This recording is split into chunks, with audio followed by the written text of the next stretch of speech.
คุณเก้านั้นทุกมาใส่มาแล้วนาเวรกรรมคิดจะกระทำยังไม่พึงสังวรคนและสัตว์ทั้งหลายที่เป็นไปต่างๆนานาชีวิตแตกต่างนานาจำชักพาพบเย็นพบร้อนคนไม่เข้าใจกันมัวกระทำเรื่องบาปหลายตอนเกิดใหม่พบหน้าแน่นอนนรกร้อนน่าสะพรึงกลัวอำนาจกรรมกุศลกรรมหรืออกุศลกรรมไม่ควรกระทำกรรมที่ผิดที่ถูก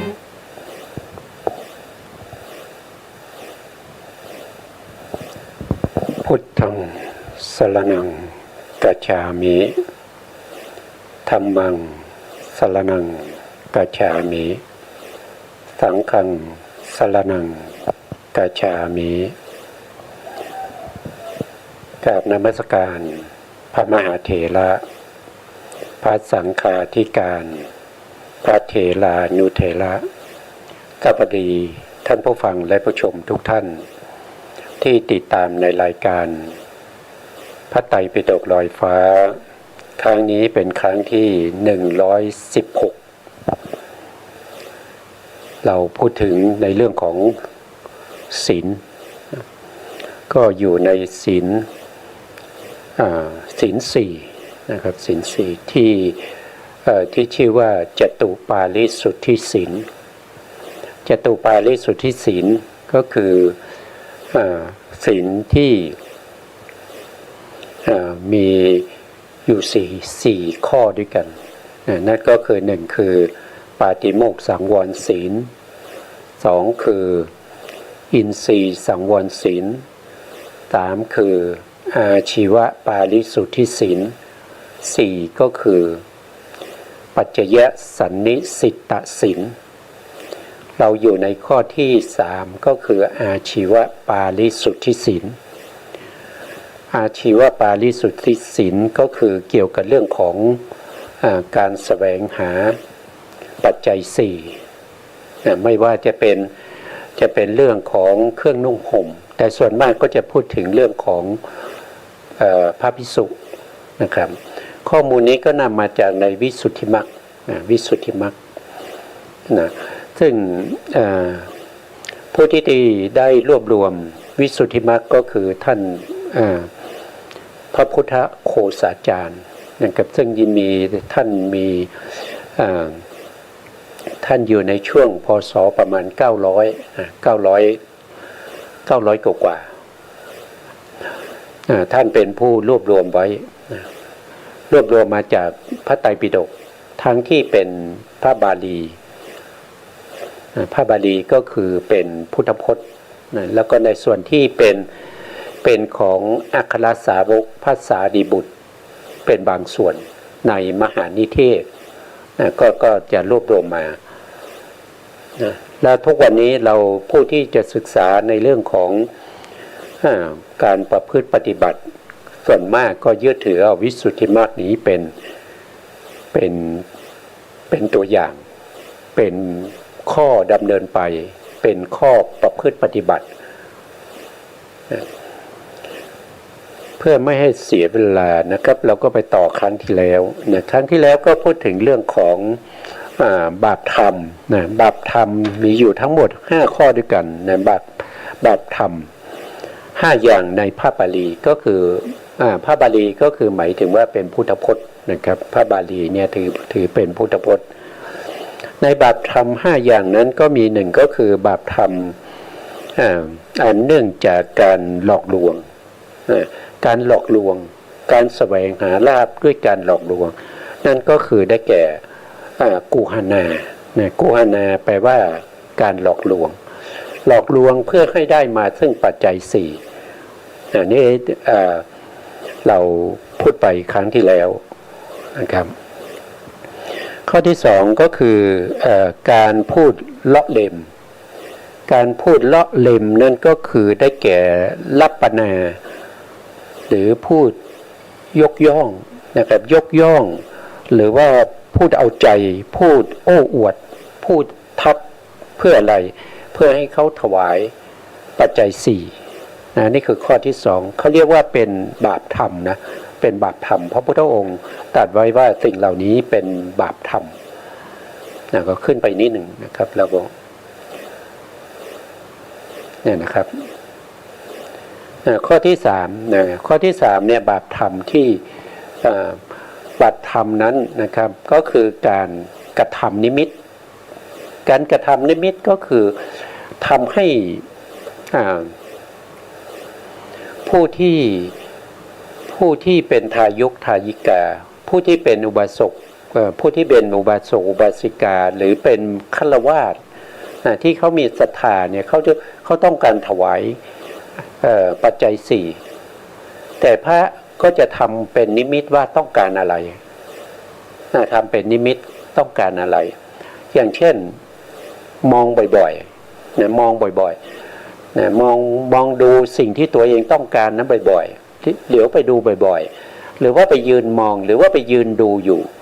เพื่อให้ฆราวาสเพื่อให้บุคคลที่มีศรัทธานะได้เข้าใจว่าพระท่านต้องการสิ่งนี้นะท่านจึงมาดูบ่อยๆท่านจึงมายืนเฝ้าอยู่ตรงนี้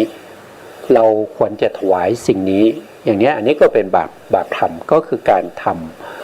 ำอะไรก็คือการทำนิมิตข้อที่สี่บาปธรรมข้อที่สี่คือการสาปแช่งนะครับการสาปแช่งหรือบางทีก็จะเรียกว่านิเปสิกตานะครับบาลีก็จะเรียกว่าเป็นนิเปสิกตาคือการสาปแช่งการด่าการข่มขู่การคอรหาการพูดสาดนะครับก็คือพูดไปทำไม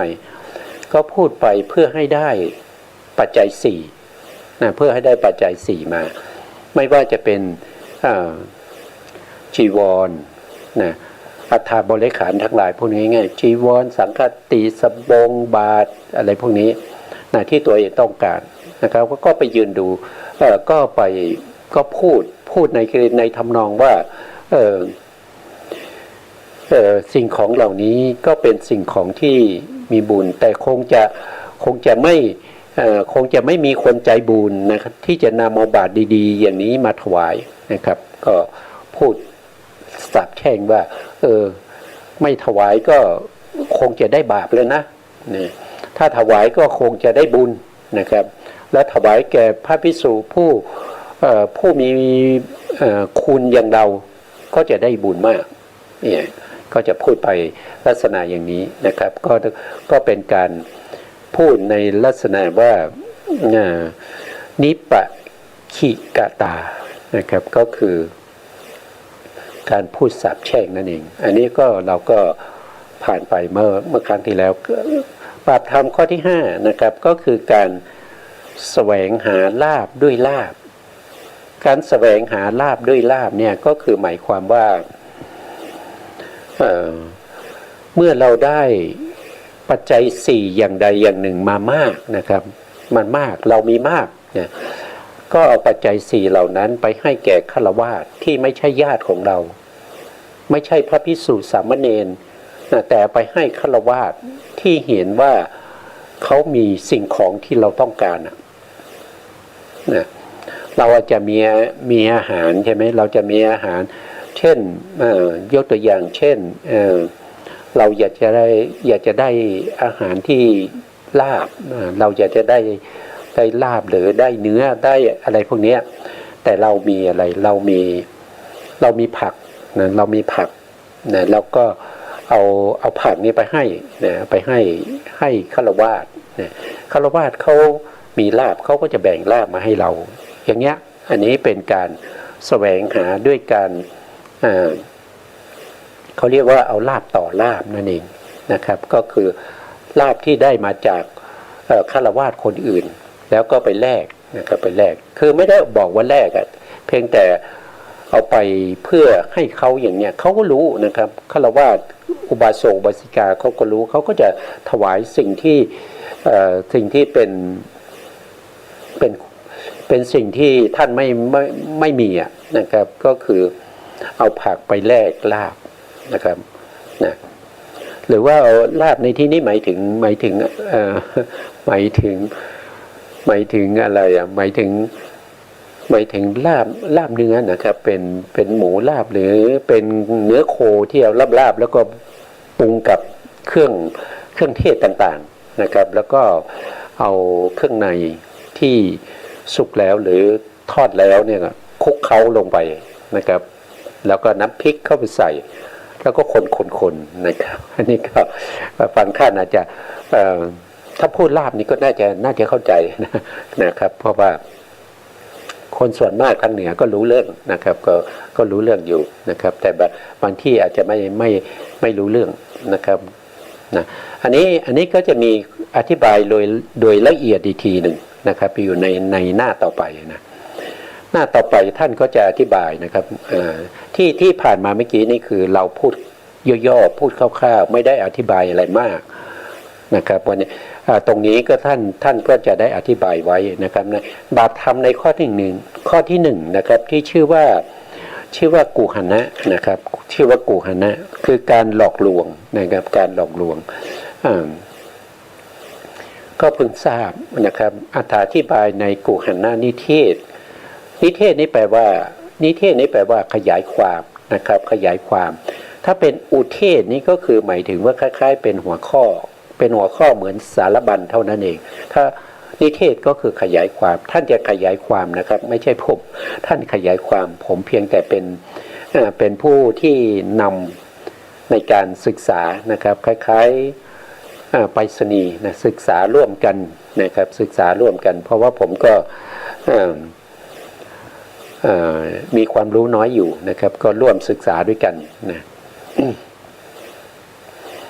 นิเทศเป็นประการแรกดังนี้นะครับก็คือ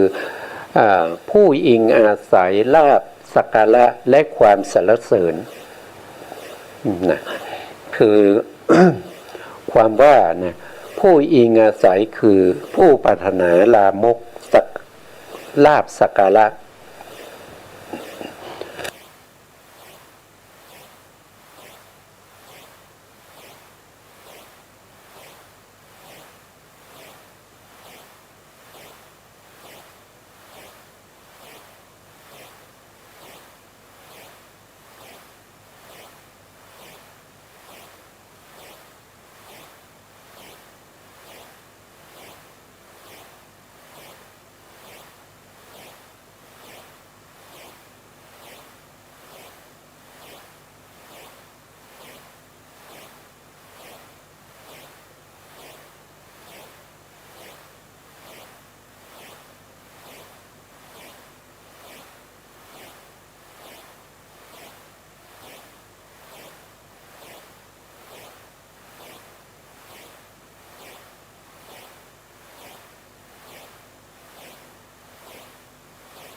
ได้อรรถรสนะครับอ๋อผมโทษทีนะครับไม่รู้เสียงมันไม่เข้านะครับโทษทีนะได้อรรถรสในเรื่องเหล่านี้นะครับเพราะฉะนั้นเขาก็จะไม่พูดในทำนองว่าเพื่อที่จะแสวงหาลาภนะครับถ้าเขาพูดเนี่ยสิ่งเหล่านี้ก็จะเสื่อมนะสิ่งเหล่านี้ก็จะเสื่อมไม่ว่าจะได้อุปจารสมาธิหรือว่าได้ฌานหรือว่าได้วิปัสสนาญาณนะพวกนี้จะเสื่อมไปหมดนะเพราะว่าเป็นผู้มากเป็นผู้หลอกลวงนะเป็นผู้ที่ไม่ค่อยจะไม่ค่อยจะสำรวมในคุณธรรมของผู้ที่มีฌานแล้วก็มีวิปัสสนาญาณแต่ถ้าเป็นบุคคลที่ได้มรรคได้ผลไปแล้วเนี่ยโดยอุปนิสัยเขาจะไม่ทำอย่างนี้นะเขามีคุณธรรมในตัวเขาแล้วเขาจะไม่ทำแบบนี้นั่นก็ถ้าใครทำแบบนี้ก็ให้เข้าใจว่าเขาได้แค่ถ้าเขามีนะเขามีแค่โลกิยะเนี่ยโลกิยะที่เป็นวิปัสสนาหรือว่าโลกิยะที่เป็นอัปปนานะแต่เขาไม่ได้ที่เป็นโลกุตระนะครับคำว่าผู้มีความปรารถนาลามกคือมีความใคร่ที่จะแสดงถึงคุณอันไม่มีคำว่าผู้อันความปรารถนาครอบงำเป็นผู้อันความปรารถนาครอบงำแล้วคือเข้าปัทุษร้ายแล้วก็คือความปรารถนาความปรารถนาในที่นี้ปรารถนาปัจจัย4เหล่านี้โดยที่เป็นกุหันนะเนี่ยเป็นโลภะนะครับเป็นโลภะเพราะฉะนั้นโลภะเกิดขึ้นในจิตเนี่ยก็มีความปรารถนาความปรารถนานั้นคือโลภะครอบงำอะไรครอบงำจิตก็ทำให้ปัทุษร้ายปัทุษร้ายอันดับแรกเลยนั่นก็คือปัทุษร้ายจิตของเราจิตของเราเนี่ยกลายเป็นโลภะโลภะอันมีโมหะที่เป็นตัวสนับสนุนโมหะปิดบังไว้ซึ่งคุณงามความดีปิดบังไว้ซึ่งความมักน้อยสันโดษวิเวกปราลบความเพียรแต่บุคคลนี้ปราลบลาภสักการะเนี่ยก็แสดงว่าถูกปัทุษร้ายแล้วนะต่อแต่นี้ไปนะครับด้วยเหตุที่กุหันนะวัตถุ3กุหันนะนี่แบ่งออกเป็น3นะครับแบ่งออกเป็น3อย่างมาในคัมภีร์มหานิเทศมหานิเทศนี้เป็นคัมภีร์ที่จัดอยู่ในพระไตรปิฎกนะครับแต่เป็นผู้รวบรวมคือพระสารีบุตรพระสารีบุตรเป็นอัครสาวกเบื้องขวาผู้เลิศด้วยปัญญาโดยแยกเป็นกุหันนะคือการเสพปัจจัยเสพปัจจัย2ก็คือกุหันนะเสพปัจจัยนี้ก็คือหวังปัจจัยนั่นเองนะครับ2กุหันนะวัตถุคือการกระซิบนะครับการกระซิบนะการกระซิบก็คือการพูดเรียบเคียงนะครับพูดเรียบเคียงให้เขาถวายพูดเรียบเคียงให้เขาถวายนะครับการเสพปัจจัยตรงนี้ก็ท่านก็บอกว่านะครับก็คือการพูดปฏิเสธไปก่อนนะครับแล้วก็ทำให้เขามีศรัทธามากยิ่งขึ้นคือเดี๋ยวมีรายละเอียดเดี๋ยวจะมีการอธิบายต่อนะครับให้เขามีศรัทธายิ่งขึ้นให้เขาถวายของที่เลิศกว่าที่เขานำมาถวายคือปฏิเสธก่อนตอนหลังเขาจะเอาสิ่งของที่เลิศกว่ามาถวายก็รับนะครับกุหันนะกระซิบนี่ก็คือการพูดเรียบเคียงเพื่อให้เขาถวายสิ่งของทายธรรมที่ตัวเองต้องการนะครับและกุหันนะวัตถุคือการอาศัยอิริยาบถข้อที่3ก็คือเป็นผู้ที่อาศัยอิริยาบถทำตัวนะครับ ทำท่าทางนะครับทำท่าทางให้เขาเข้าใจผิดนะครับตัวเองไม่มีฌานก็ทำเป็นว่าเข้าฌานต่อหน้าทายกต่อหน้าอุบาสกอุบาสิกานะครับให้อุบาสกอุบาสิกาเนี่ยได้เข้าใจว่าท่านมีฌานนะครับเดินก็เดินสำรวมนะครับปกติแล้วไม่สำรวมนะแต่ถ้าฆราวาสมาก็จะสำรวมทำเป็นคนมีคุณธรรมนะครับได้คุณธรรมอย่างใดอย่างหนึ่งให้เขาเห็นว่าพระภิกษุสงฆ์นี้น่าจะมีคุณธรรมนะอย่างเงี้ยนะเดี๋ยวก็จะมีรายละเอียดอธิบายนะครับในข้อตอบในรายละเอียดสามอย่างนี้นะสามอย่างนี้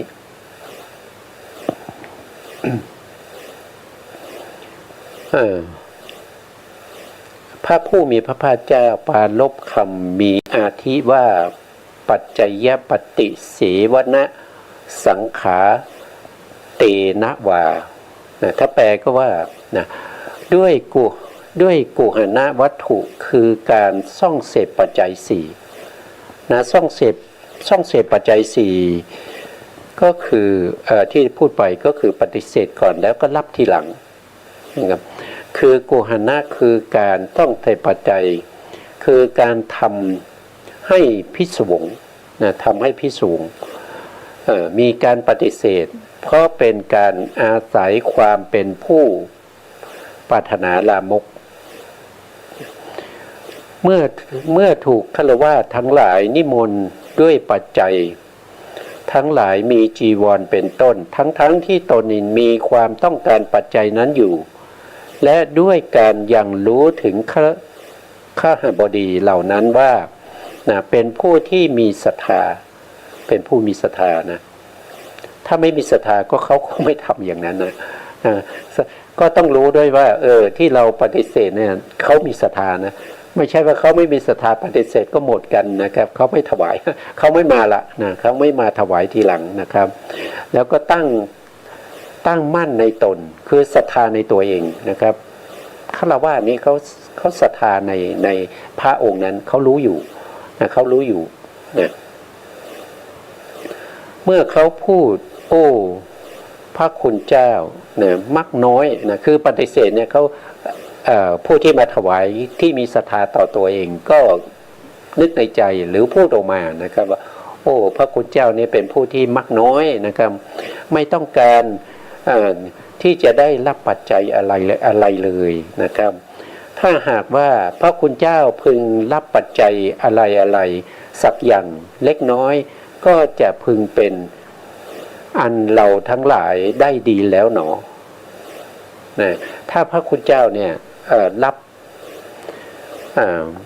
ปัจจัย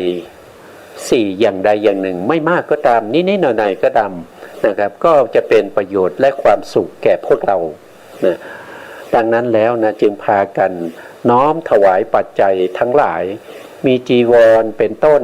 อันปานีตนะครับใหม่ๆเนี่ยอาจจะจีวรที่ปานกลางไม่ค่อยปานีตเท่าไหร่นะครับตอนหลังก็จีวรที่ปานีตนะครับปานีตมานะครับแล้วก็เอาอาหารที่ปานีตนะครับอาหารที่ปานีตจีวรที่ปานีตหรือว่าถวายเสนาสนะที่ปานีตนะครับหรือว่าถวายขิฬณปัจจัยนะครับที่ปานีตแก่ท่านนะครับเพราะเห็นว่าท่านเนี่ยเป็นผู้มากน้อยสันโดษเนื่องจากว่าครั้งแรกที่เอามาถวายเนี่ยท่านไม่รับนะท่านไม่รับก็เลยไปคิดว่าโอ้ท่านเป็นผู้ที่มากน้อยเป็นผู้ที่มีคุณธรรมนะเราถวายปัจจัยท่านยังไม่รับเลยนะเพราะฉะนั้นเราต้องหาของที่ดีๆนะครับมาถวายท่านนะให้สมกับคุณธรรมของท่านนะฆราวาสเขาจะพูดอย่างนี้อย่างนี้แล้วนะครับจึงพากันน้อมปัจจัยทั้งหลายมีจีวรเป็นต้นที่ปานีตมาด้วยอุบายวิธีการต่างๆเธอจึงรับก็คืออุบายนี้ก็คือเขาก็พูดว่านะครับว่าขอพระคุณเจ้ารับ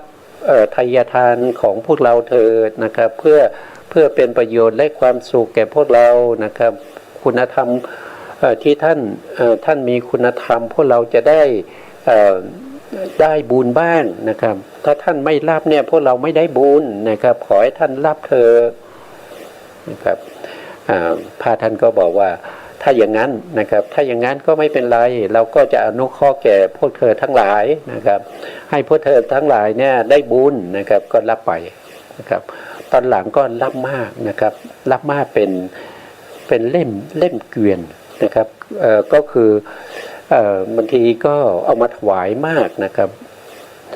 จนต้องเอารถเอาลามาขนนะครับเอา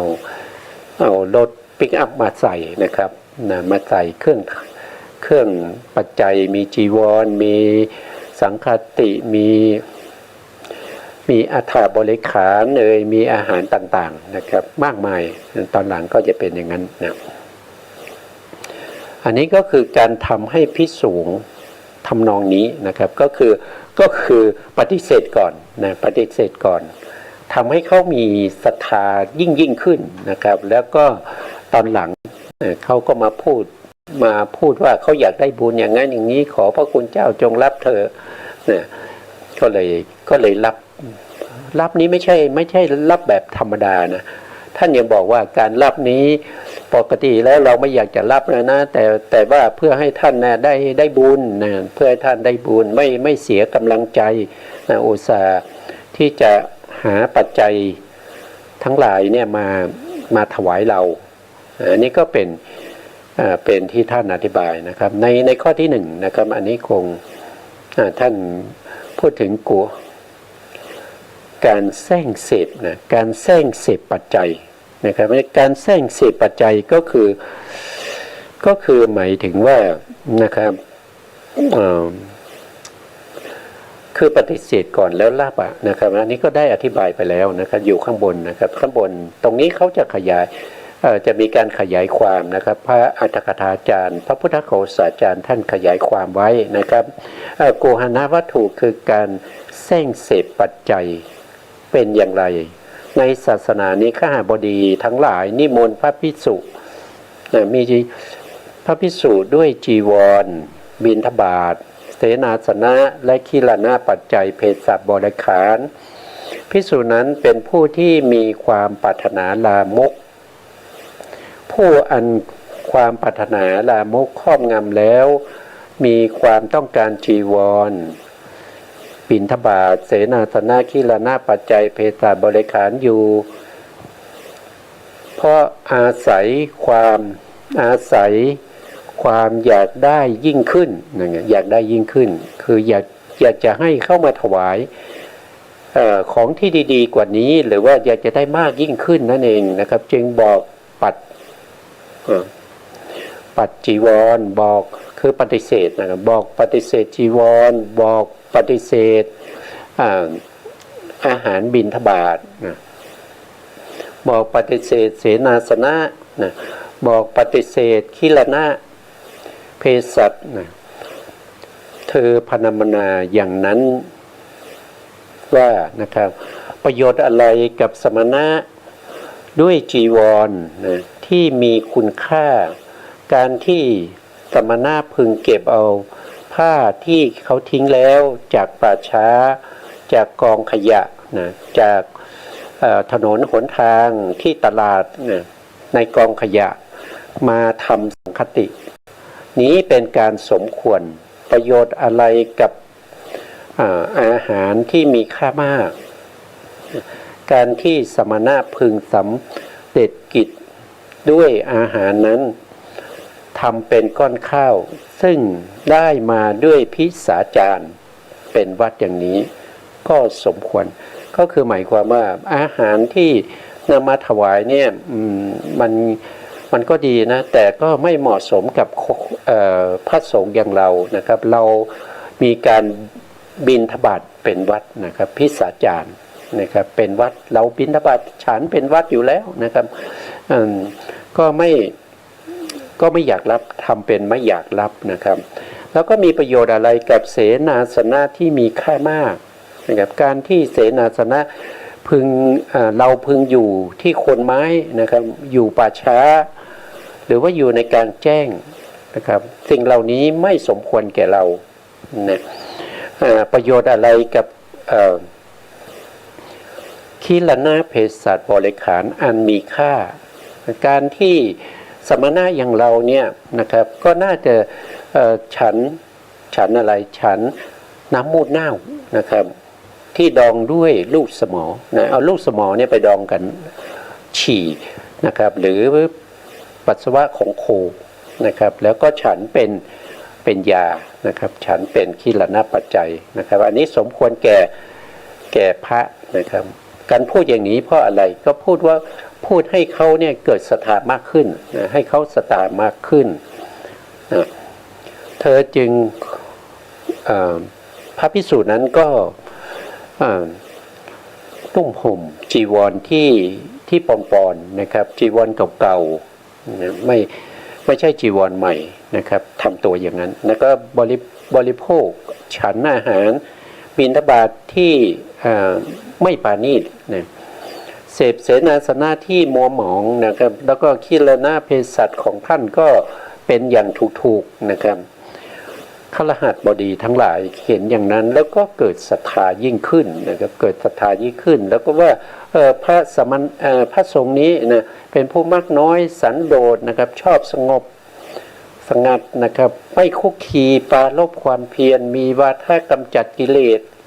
นะจึงนิมนต์เธอด้วยจีวรอันนี้มาแล้วรอบสองนะครับก็เลยหาจีวรที่ดีกว่าจีวรเก่านะแล้วก็อาหารที่ปราณีตยิ่งขึ้นนะครับเสนาสนะหรือว่าคีลนะปัจจัยนะครับมาถวายนะครับกุณบุตรนะผู้มีศรัทธาย่อมจะประสบปูนเป็นอันมากอันนี้ก็นี่ท่านก็พูดนะครับว่าถ้าท่านถวายสิ่งเหล่านี้เนี่ยท่านก็จะประสบปูนเป็นอันมากเพราะความพร้อมแห่งวัตถุ3ประการคือกุณบุตรผู้มีศรัทธาประสบบุญเป็นอันมากเพราะความพร้อมหน้าแห่งศรัทธาก็คือท่านก็มีศรัทธานะท่านก็มีศรัทธาครั้งที่แล้วก็มาแล้วครั้งหนึ่งนะครับครั้งนี้ก็มาอีกเป็นผู้ที่มีศรัทธามากนะครับกุณบุตรผู้มีศรัทธาประสบบุญเป็นมากท่านก็จะได้บุญเป็นมากนะครับเพราะว่าท่านนำเอาทายทานนะครับคือวัตถุทานนั้นที่มีคุณค่ามาถวายนะกุณบุตรผู้มีศรัทธาประสบบุญเป็นมากเพราะความพร้อมหน้าแห่งไทยธรรมพร้อมหน้าแห่งทักขีเน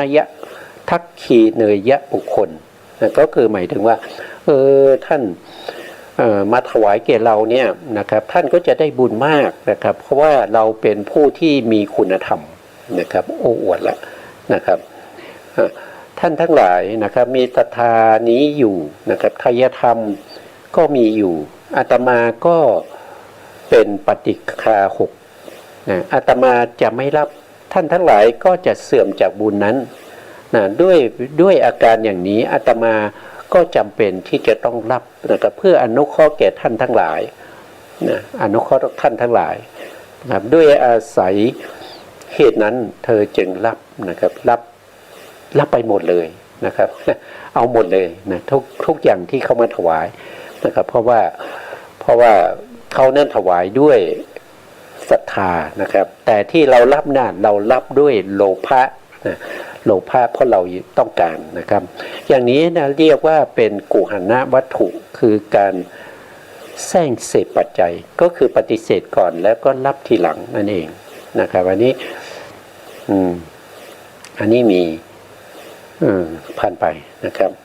ต่อไปในข้อที่2นะครับกุหณวัตถุคือการพูดกระซิบนะการพูดกระซิบนี้ก็คือก็คือพูดเรียบเคียงนั่นเองนะครับพูดกระซิบนะครับอันหนึ่งการที่ให้เกิดพิศวงด้วยประการนั้นด้วยวาจาที่แสดงถึงการได้บรรลุอุตริมนุสธรรมอันนี้โอ้อวดนะครับว่าตัวเองเนี่ยมีคุณธรรมมีคุณธรรมภิกษุเป็นผู้ปรารถนาลามกนั้นแหละนักศึกษาพึงทราบ กูหณวัตถุในการพูดกระซิบเหมือนอย่างที่พระผู้มีพระภาคเจ้าตรัสไว้ว่ากูหณวัตถุคือการพูดกระซิบเป็นอย่างไรภิกษุบางรูปในศาสนานี้เป็นผู้ที่มีความปรารถนาลามกผู้อันความปรารถนาครอบงำแล้วมีความต้องการการสรรเสริญสำคัญว่าคนจะสรรเสริญเราด้วยอาการอย่างนี้แล้วก็พูดถ้อยคำอิงอาศัยอาริยธรรมอาศัยและอาริยธรรมอาริยธรรมนี้หมายถึงโลกุตตรธรรม9นะครับไปถึงโลกุตตรธรรม9โลกุตตรธรรม9ก็คือมีโสดา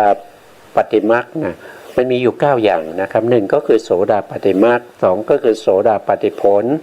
3ก็คือสกทาคามีมรรค4ก็คือสกทาคามีผล5คืออนาคามีมรรค6คืออนาคามีผลนะ7ก็คืออรหันตมรรค8ก็คืออรหันตผลแล้วก็9คือนิพพานนะทั้ง9อย่างนี้รวมกันก็เรียกว่าเป็นโลกุตตรธรรมนะโลกุตตรธรรมหรือเรียกว่าอาริยธรรมนะอาริยธรรมคือพูดว่าภิกษุครองจีวรเห็นปานนี้ภิกษุนั้นเป็นสมณะผู้มีศักดิ์ใหญ่ก็พูดว่าภิกษุที่ท่านครองจีวรปอนนั้นนะครับที่เก่าๆนั่นแหละนะครับท่านเป็นผู้ที่มีคุณธรรมนะมีศักดิ์ใหญ่หรือว่าพูดว่าภิกษุใดนะครับใช้บาตรนะใช้ถาดโลหะใช้กระบอกน้ำนะหรือว่าใช้ผ้ากองน้ำใช้กุญแจใช้รองเท้าใช้ประคตเอวนะครับใช้สายโยงชนิดนั้นนะภิกษุนั้นเป็นผู้มีศักดิ์ใหญ่เป็นสมณะผู้มีศักดิ์ใหญ่นะก็พูดยังไงก็คือพูดให้คล้ายๆว่าเป็นการเรียบเคียงให้เขารู้ว่าถ้าได้ถวายปัจจัย4แก่พระภิกษุแบบนี้ก็จะได้บุญมากนะพูดเรียบเคียงไปเรียบเคียงนะพูดว่าอุปชายะอาจารย์นะภิกษุผู้ร่วมอุปชายะภิกษุผู้ร่วมอาจารย์ภิกษุเป็นมิตรเป็นเพื่อนเห็นเป็นเพื่อนคบเป็นสหายเห็นปานนี้นะครับของภิกษุใดภิกษุผู้อยู่ในวิหารภิกษุผู้อยู่ในวิหารในโรงยาวในปราสาทในปราสาทในเรือนล้นนะครับในคูหาในที่เล้นในกระท่อมในเรือนยอดในป้อมในโรงกลมในศาลายาวในโรงประชุมในมณฑปและในลุกขมูลชนิดนั้นภิกษุนั้นเป็นสมณะผู้มีศักดิ์ใหญ่อันนี้ก็บอกให้ฆราวาสหรือทายกทายิกาข้าหบดีให้รับทราบนะครับก็คือพูดเรียบเคียงนะพูดเรียบเคียงหรือว่าแสดงประกาศตัวแนะนำตัวนะให้รู้ถึงคุณธรรมของเรานะครับอีกประการหนึ่งภิกษุผู้มีความปรารถนาลามกนั้นตีหน้ายุยี่อย่างนี้นะครับสียิ้วหน้าอย่างหนักนะครับหลอกลวงอย่างชัดเจนพูดเลาะเล็มและอย่างคล่องแคล่วนะครับชอบสรรเสริญด้วยปากย่อมพูดด้วยถ้อยคำอันลึกซึ้งเล้นลับถ้อยคำอันลึกซึ้งก็อ้างคุณธรรมนะอ้างมรรคอ้างผลอ้างอันสมบัตินะครับอ้างอภิญญาที่เป็นคุณธรรมชั้นสูงลี้ลับละเอียดนะปิดบังชั้นโลกุตระนะครับมีโลกุตระธรรมด้วยนะครับโลกุตระธรรม9นั่นเองนะครับประกอบด้วยความว่าง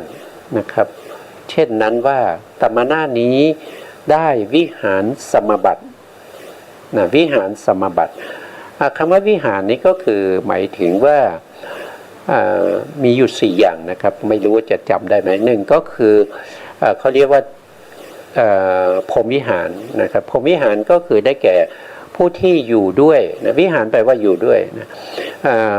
อยู่ด้วยเมตตานะอยู่ด้วยเมตตาอยู่ด้วยกรุณาอยู่ด้วยมุทิตาอยู่ด้วยอุเบกขาพรหมวิหารนะพรหมวิหารแล้วก็อาริยวิหารอาริยวิหารก็คืออยู่ด้วยพละสมบัติคือหมายถึงว่าเป็นผู้ที่ได้มรรคนะครับได้มรรคตั้งแต่โสดาบันไปนะครับถ้าเป็นโสดาบันท่านก็จะเข้าอยู่ในพละสมบัติของโสดาบันอย่างเงี้ยนะถ้าเป็นสกทาคามีก็เข้าอยู่ในพละสมบัติของสกทาคามีเป็นพระอรหันต์ก็เข้าอยู่ในพละสมบัติของพระอรหันต์อย่างนี้เราก็เรียกว่าเป็นอาริยวิหารแล้วก็มีอิริยาบถวิหารนะอิริยาบถวิหารก็อยู่ด้วยอิริยาบถสี่นะบริหารอิริยาบถสี่ไม่ว่าจะเป็นยืนเดินนั่งนอนให้สม่ำเสมอนะครับให้เป็นไปด้วยคุณธรรมที่ท่านมีไม่ใช่เสแสร้งนะเสแสร้งก็มีนะครับที่เราพูดถึงนี้ก็คือกระซิบเสแสร้งนะครับพูดเรียบเคียงหลอกลวงกุหนาแปลว่าหลอกลวงใช่ไหมครับหลอกลวงด้วยการเรียบเคียงนะให้ผู้ที่มีศรัทธาได้ถวายปัจจัยสี่อันมีค่าแก่ตัวนี่ก็วิหารอีกอันหนึ่งเป็นมันมีอยู่4อย่างนะครับผมจำได้ไม่หมดนะครับก็ติดไว้กันแล้วกันนะครับก็หาดูได้นะครับในพระไตรปิฎกก็มีมากมายนะครับแต่ผมจำได้แค่3นะอันสงบเห็นปานนี้นะครับการซิ้วหน้ากิริยาซิ้วหน้าการหลอกลวงกิริยาหลอกลวงภาวะที่หลอกลวงเห็นปานนี้อันใดนี้ชื่อว่ากุหณะวัตถุคือการพูดกระซิบหรือการพูดเรียบเคียงเพื่อให้ได้สิ่งที่ต้องการนะเพื่อให้ได้สิ่งที่ต้องการอยากได้อะไรนะครับก็พูดเรียบเคียงให้เขาถวายนะครับต่อไปในข้อที่3นะครับกุหณะวัตถุคืออิริยาบถนะอิริยาบถก็คืออิริยาบถก็คือการยืนเดินนั่งนอนนั่นเองนะครับอันหนึ่งการที่ทำให้ภิกษุสงฆ์ด้วยอิริยาบถที่กระทำเพื่อประสงค์คำสรรเสริญภิกษุผู้ปรารถนาลามกนักศึกษาพึงทราบกุหณะวัตถุที่อาศัยอิริยาบถเหมือนอย่างที่พระผู้มีพระภาคเจ้าได้ตรัสไว้ว่ากุหณะวัตถุนะคืออิริยาบถเป็นอย่างไรภิกษุบางรูปในศาสนานี้เป็นผู้ที่มีความปรารถนาลามกผู้อันปรารถนาลามกนะครับครอบงำแล้วมีความประสงค์ความสรรเสริญนะครับให้เขายกย่องนะครับสำคัญว่าคนจะรู้จักสรรเสริญเราด้วยอาการอย่างนี้ก็บรรจงเดินบรรจงเดินบรรจงยืนบรรจงนั่งบรรจงนอนทำเหมือนเป็นว่าเป็นพระอริยบุคคลนะครับเป็นผู้ที่มีฌานอภิญญามีมรรคมีผลทำกิริยาอาการทั้งยืนเดินนั่งนอนเนี่ยให้เป็นไปอย่างนั้นตั้งใจแล้วก็จึงเดินตั้งใจแล้วก็ยืนตั้งใจแล้วก็นั่งตั้งใจแล้วก็นอนเดินทำเหมือนกับคนมีจิตตั้งมั่นนั่งก็เหมือนคนมีจิตตั้งมั่นนอนก็เหมือนคนมีจิตตั้งมั่นทำเป็นเหมือนเข้าฌานต่อหน้าคนการซิ้วหน้าการกิริยาซิ้วหน้าการหลอกลวงกิริยาหลอกลวงภาวะที่หลอกลวงคือการวางท่าการตั้งท่าการแต่งท่ากิริยาบถเห็นปานนี้เรียกว่าเป็นกุหณะวัตถุคืออิริยาบถทำไปเพื่ออะไร นะก็หวังปัจจัยสี่นะครับหวังปัจจัยสี่นะทั้งทุกอย่างที่ทำไปเนี่ยนะครับก็คือหวังในเรื่องของลาภสักการะนะครับลาภสักการะที่จะได้นะต่อไปก็จะเป็นอธิบายพระบาลีนะครับอธิบายพระบาลีตรงนี้นะครับในบทเหล่านั้นบทว่าปัจจัยปฏิเสวนะสังขาเตนะแปลว่าด้วยกูหณวัตถุที่บัณฑิตกล่าวอย่างนี้ว่าการเสพปัจจัยอีกอย่างหนึ่งแปลว่าด้วยกูหณวัตถุคือการส่องเสพนั่นคือการเสพปัจจัยบทว่าสมันตะชะปิเตนะแปลว่าการกระซิบนะคือท่านก็อธิบายที่เราผ่านมานะครับแต่ตรงนี้ท่านอธิบายพระบาลีนะครับพระบาลีคือการพูดใกล้หูการพูดใกล้หูหรือการพูดเรียบเคียงนะครับเพื่อให้ได้สิ่งของที่ตัวเองต้องการนะครับนะพูดยังไงก็ตามนะครับให้ได้มาซึ่งปัจจัยสี่นั่นเองนั่นก็คือการหลอกลวงนะบทว่าอิริยาบถปัทัสสะว่าปัทัสสะวาแปลว่าหรือแห่งอิริยาบถสี่บทว่าอัฏฐปานาแปลว่าการวางท่าไว้แต่ต้นหรือวางท่าไว้ด้วยความเอื้อเฟื้อวางท่าเอื้อเฟื้อเลยนะเอื้อเฟื้อฆราวาสนะครับแต่จริงๆตัวเองไม่มีคุณนะครับแต่ตัวเองหลอกลวงนะครับทำเพื่อหลอกลวงบทว่าทัปปนาได้แก่อาการตั้งท่าบทว่าสันทะปนาได้แก่การแต่งท่าอธิบายว่าการทำพบให้เกิดความเลื่อมใสโทษทีนะตัวนี้โทษทีนะครับการทำภาพนะครับไม่ใช่พบการทำภาพให้เกิดความเลื่อมใสภากุติกาคือการกระทำความสยิวหน้าโดยแสดงถึงภาวะผู้เคร่งเครียดนะเคร่งเครียดในเรื่องของการปฏิบัตินะสมถะหรือวิปัสสนานะครับเป็นผู้เอาจริงเอาจังนะครับเป็นผู้มีความเพียรอธิบายว่าเป็นผู้ที่มีหน้ายุยี่นะครับคือทำหน้ายังเอาจริงเอาจังเอาเป็นเอาตายนะครับที่จะปฏิบัติให้ได้มาซึ่งคุณธรรมชั้นสูงนะครับไม่ว่าจะเป็นฌานสมาบัติอภิญญานะครับหรือว่าเป็นมรรคเป็นผลนะเป็นมรรคเป็นผลให้ได้มาซึ่งสมาบัติต่างๆนะครับการกระทำสยิวหน้าเป็นปกติของภิกษุนั้นเหตุนั้นภิกษุนั้นชื่อว่าภากุติโกแปลว่าเป็นผู้ที่มีสยิวหน้าเป็นปกตินะ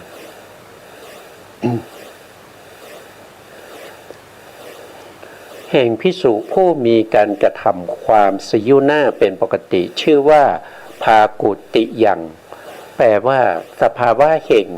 ภิกษุผู้มีภิกษุผู้มีการกระทำความสยิวหน้าเป็นปกติบทว่ากุหณาแปลว่าการหลอกลวงคือการทำเป็นคือการทำให้ภิกษุก็ทำให้เขาเข้าใจผิดนะเข้าใจผิดว่ามีคุณธรรมให้เขามีศรัทธามากยิ่งขึ้นในการที่จะถวายปัจจัยสี่กิริยาเป็นไปแห่งการหลอกลวงชื่อว่ากุหายะนาแปลว่ากิริยาที่หลอกลวงภาวะแห่งบุคคลผู้หลอกลวงชื่อว่ากุหิตัตตังนะครับกุหิตัตตังแปลว่าภาวะของบุคคลผู้หลอกลวงในข้อที่สองอัปปนานิเทศคือการขยายนะครับขยายบาปธรรมในข้อที่สองนะครับในข้อที่สอง ในข้อที่สองที่ผ่านมาในครั้งก่อนนู้นนะครับก็คือบัพธรรมนะตรงนี้ถ้าจะแปลว่าไงเดี๋ยวผมดูนิดหนึ่งนะครับก็คือคำว่ารับในละปนานิเทศละปนานิเทศเนี่ยละปนาเนี่ยท่านแปลว่าผู้ยกย่องนะครับยกย่องสรรเสริญนิเทศขยายนะครับละปนานิเทศมีอธิบายดังต่อไปนี้การที่ภิกษุเห็นคนทั้งหลายพากันมาวัดแล้วรีบทักทายอย่างนี้ว่าท่านผู้เจริญทั้งหลายนะพากันมาเพื่อต้องการอะไรหรือเพื่อจะนิมนต์พระภิกษุทั้งหลายหรือถ้าเช่นนั้นเชิญท่านกลับไปได้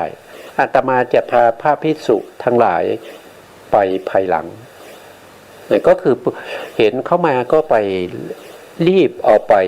แนะนำตัวนะครับยกตัวเองนะครับแนะนำตัวเป็นนั้นเป็นนี้แล้วผมเป็นบัดเดีย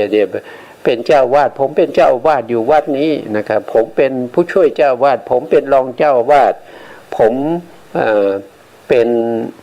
อะไรเป็นหัวหน้านะเป็นหัวหน้าของพระภิกษุในวัดนี้นะครับเป็นอธิบดีก็ไปแนะนำนะครับถ้าต้องการภิกษุเท่าไหร่ก็บอกมาเดี๋ยวอาตมาจะจัดให้นะครับจัดให้นี่ก็เป็นการแนะนำเป็นการยกตัวนะครับก็คือพูดยกย่องตัวเองนะดังนี้ชื่อว่าอาละปะนะนะอาละปะนะที่แปลว่าการพูดทักก่อนอีกประการหนึ่งนะครับการที่ภิกษุพูดเสนอตนเข้าไปชักเข้าไปหาตนอย่างนี้อาตมาชื่อว่าติสะนะแนะนำตัวแล้วอาตมาชื่อว่าติสะนะพระราชาเริ่มใสอาตมานะพระราชายังเป็นลูกศิษย์อาตมาเลยนะครับแล้วก็อมาตย์นะครับนายกรัฐมนตรีคนนั้นคนนี้นะครับก็เป็นลูกศิษย์ของอาตมานะครับพระราชานู้นอมาตย์นู้นนะของพระราชานู้นนะครับก็ยังเลื่อมใสอาตมาเลยดังนี้ชื่อว่าอาละปะนานะก็คือยกยอตัวเองนั่นเองนะครับเมื่อภิกษุถูกถามแล้วพูดว่าประการดังต่อไปนี้มาแล้วมาดังกล่าวมานี้แล้วนั้นแหละชื่อว่าลัปปนาเนี่ยครับลัปปนาหรือลัปปนาก็คืออันเดียวกันนะครับเป็นภาษานะครับเป็นภาษานะครับที่เนี่ยมันเราก็ไม่ได้เรียนบาลีมานะครับก็ไม่พูดถึงนะครับเดี๋ยวจะผิดนะเดี๋ยวจะผิดแปลว่าการพูดอวดนะพูดอวดก็คือยกยอนะการที่ภิกษุ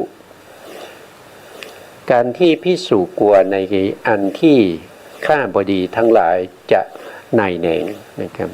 ก็คือจะเบื่อนะกลัวว่าฆราวาสหรือชาวบ้านจะเบื่อนะก็เลยก็ต้องมีการพูดยกยอตัวเองยกยอเอาใจชาวบ้านด้วยนะครับยกตัวเองแล้วก็ยกยกฆราวาส